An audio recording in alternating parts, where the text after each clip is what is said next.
Meron tayo dito guys na isang 32 inches na TV. Astro ng tatak. Kung bago ka sa channel ko, please subscribe. Hit notification bell para updated sa mga tutorial na gagawin ko at iba pang ayan, may power siya. Uri ng video. Tapos, thank you. Pag ino natin yung power, ayan, nagkakaroon siya ng power. Pero walang display. Ayan, bubuksan natin siya para makita natin kung anong problema. 2,000 years later. Ayan na po siya guys. Yan na yung loob ng kanya.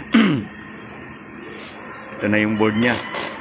Tapos binalik natin siya sa pagkasaksak. May standby power na naman. Tapos para matest natin yung supply ng backlight kung wala o meron. Power on natin.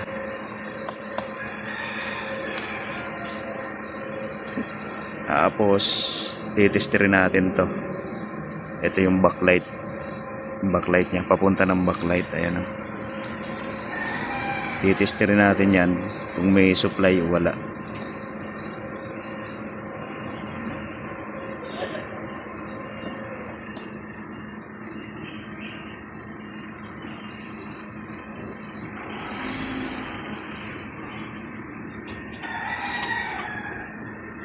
Yun o.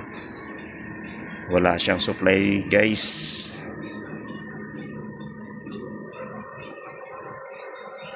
Yan o. Wala siyang nare-reading. Sira po yung backlight driver niya. Ngayon, ang gagawin natin, hahanap tayo ng pang bypass. Sakaling mapagana natin yung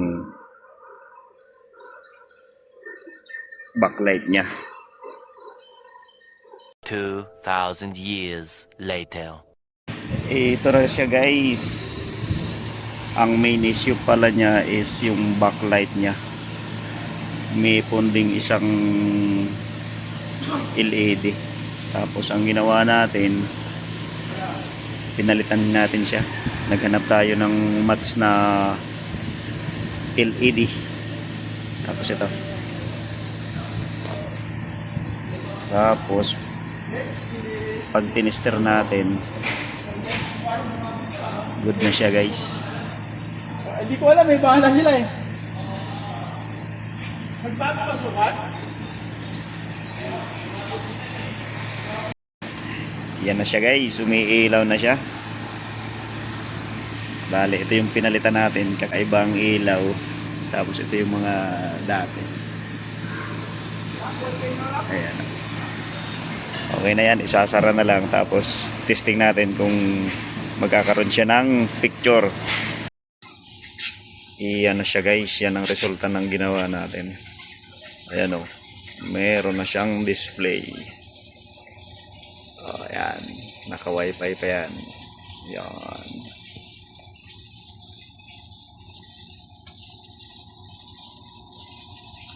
Tapos pag ginamitan natin siya ng remote, maandar na siya. Ayan o. Legit. Backlight lang ang problema.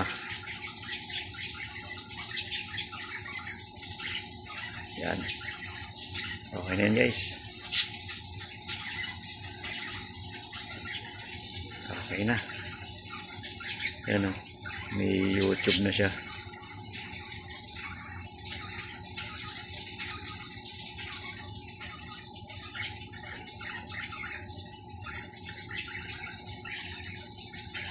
Yun.